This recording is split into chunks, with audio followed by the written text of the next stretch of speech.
Welcome to Uncle's Channel. Thanks for watching today. And of course, the new Ghostbusters movie just came out, Frozen Empire. And anyone who watches this channel much, it really shouldn't come as a huge surprise. I'm also a big Ghostbusters fan, and I don't keep up with a lot of the new toys or the comics or anything like that. But as a kid, man, I watched this show religiously. I adored the show. I had all these action figures for them. I had Ecto 1. I didn't see the movie until a little bit later. My parents wouldn't allow me to see it when I was maybe 4 years old when the movie came out, or when it actually came to our local library to rent. And so I was a little behind on the movies. However, I adored the television show, and I adored pretty much everything about Ghostbusters. So today, me and my wife, we went and saw the movie. I'm just going to do a quick little breakdown and review of Ghostbusters, the Frozen Empire, in a reoccurring segment that rarely happens on the channel called Matt's Movie Reviews. Shh. And if anyone is confused by why I call it Matt's Movie Reviews instead of Ogle's, it just has a better rhyme to it. My first name is Matt, and it just makes the most sense. There were some questions about that in one of my earlier movie reviews. I don't remember which movie it was, but let's just go ahead and get that out of the way. Now, this Ghostbusters movie in particular, it was said before it even came out, it was going to be more inspired by the real Ghostbusters cartoon rather than simply the movies. And now, don't get me wrong, there's tons of stuff from the original movies in this, but it really did feel to me like an old Ghostbusters cartoon. And let me explain what I mean by that, because every single real Ghostbusters cartoon always had the exact same format. You'd start off with some random ghost chase. Happened exactly like that in the movie, unrelated ghost for the rest of the film.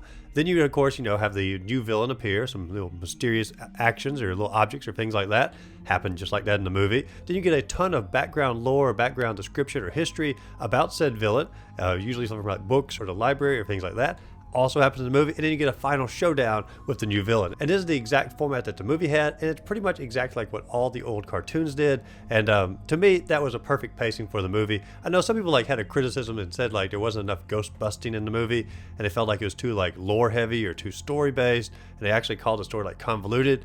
I didn't feel like that at all. I actually felt the story was pretty streamlined. I felt the lore was very well described. I felt anything was out of left field.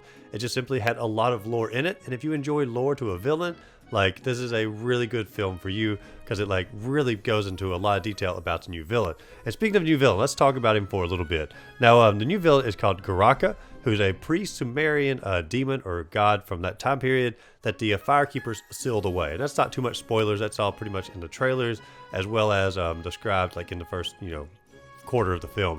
And so they do a great job describing the villain here. They do a great job, of the little orb where he's encased in, or the little jail cell that he's built there. They do a great job of how he's trying to get out. They do a great job of researching who the Firekeepers are, the artifacts associated with the Firekeepers, who's the keeper of the flames. I mean, there's so much great lore in this movie, and to me, this is where the Ghostbusters film shines the most. And it's also where the Ghostbusters feels most like the old cartoon, because the old cartoon was always who's the ghost of the week, or who's the villain of the week, or who's the demon of the week, and you always get to explore who that villain was, who that demon was.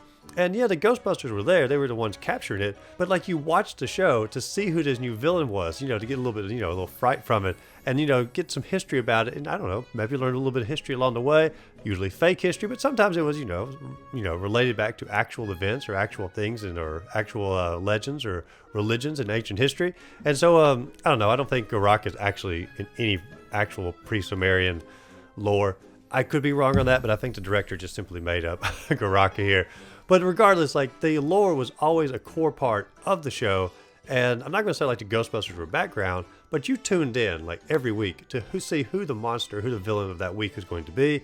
And a well-developed and well-thought-out villain was a great episode of Ghostbusters. And just like in this movie here, a well-thought-out and well-developed villain or god here is going to be the true essence of the movie.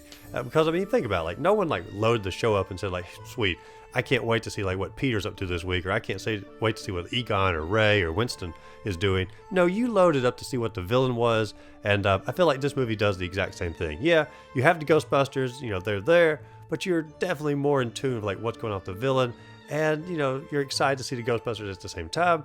But you do want a good villain. Now, that aspect of Ghostbusters is related back more to the show, but when it came to the old movies, you were definitely more invested in who the actual Ghostbusters were, their sense of humor, their relationships, how they got along with each other, some of their background story.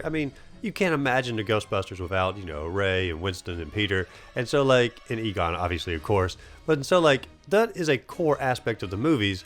and you watch them to see more of their character development. So this movie here is going to have some of that same, spirit of it when it comes to character development, but there are so many Ghostbusters in this movie. There's, let's see, Paul Rudd, his wife or girlfriend, their 2 kids, this other guy who's like an engineer. You got the 3 original Ghostbusters. You have these 2 other kids who show up.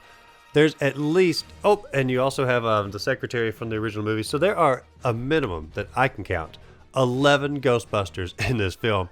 And I'll go ahead and say that's too many Ghostbusters. However, like all of the Ghostbusters are mainly background characters because like the story is clearly focused on Phoebe, and she's the main character of the movie. She's going to have the most character arc, most character development, and all the other characters are pretty much just background characters. And you could make a criticism and say like there's no character arc for them, there's no character development, but come on, there's 11 of them, and it's like a 2-hour movie. You can't do a character development for 11 different characters and expect the movie to go over smoothly.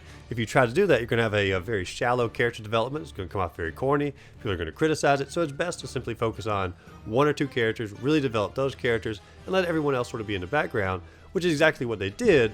But at the same time, like, man, they probably could have trimmed it down from 11 to a little bit smaller of a number here. Like, take Finn Wolfhard. He has he's barely in the movie. Like, he was in the first movie quite a bit, or the last one that came out quite a bit. In this movie, he's like barely even in the movie. He has a few little background scenes, a little scene with Slimer at the intro. Outside of that, like, man, he's seriously like barely in the film. You could almost take him out of the film and it would make no difference whatsoever. And that can be said for a lot of the characters. And that can be said for like most of the new characters in the film, except for the old reoccurring ones from the original Ghostbusters. All 3 of them actually felt like they had a pretty good, character development or enough spotlight given to them, especially for like Ray and Winston, because they actually had like some character development or at least some impact on like how the story was going to carry on, or at least some impact on the current Ghostbusters or the new generation of Ghostbusters. Bill Murray just sort of showed up every now and then for great one-liners, and they were always enjoyable one-liners, and you were always happy to see them on screen. But definitely felt like it was more focused on Ray and Winston when it came to the returning characters. But still, they all felt like wonderfully in place in the movie, and it never felt like they're just sort of bringing the old game back for just sort of a cameo. They actually, brought them back, and you're valuing the old franchise. And I do personally enjoy seeing that, and I think it's important when you're, rebooting a franchise or at least continuing a franchise like this to not forget where you came from. And speaking of like not forgetting where they came from, there are so many like little references to the original movie, like when Ray's in the library, he has like a little moment shared with the original ghost from the very first film, or like the mayor from the very first film. He's back, of course, in this movie again. And like there's a lot of like little Easter eggs hidden throughout the film, and those are all fun, for old fans of the series.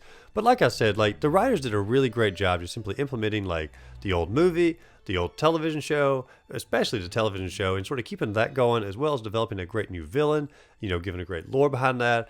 Character development, they did a great job with the one character they chose to develop, and I think it was good to keep the rest of them as background characters to simply not, muddle the movie up too much. But overall, if you enjoyed the last movie, and you enjoyed the old Ghostbusters movie in general, or this simply the television series, I think you'll enjoy this film. And if you just enjoy like action, horror, or I guess sort of sci-fi horror movies, I think you'll enjoy this one as well. It's not really a horror movie, it's more a sci-fi adventure movie, I guess. But I think you'll enjoy the film. I'd probably give it a, probably a 7 out of 10. Overall, a good movie, and I plan, when it comes out on streaming, probably watch it again at some point. But what did you all think of the movie? Did you enjoy the film? Did you think it could have been a little bit better? Did you not like the character development? Did you not like the villain? Did you love the villain? Let me know in the comments down below all your thoughts about the new Ghostbusters movie. As always, if you enjoyed the video, be sure to like and subscribe to the channel. Check my other videos listed up above, and go out there, find a great game to play. Simply have a great rest of the day.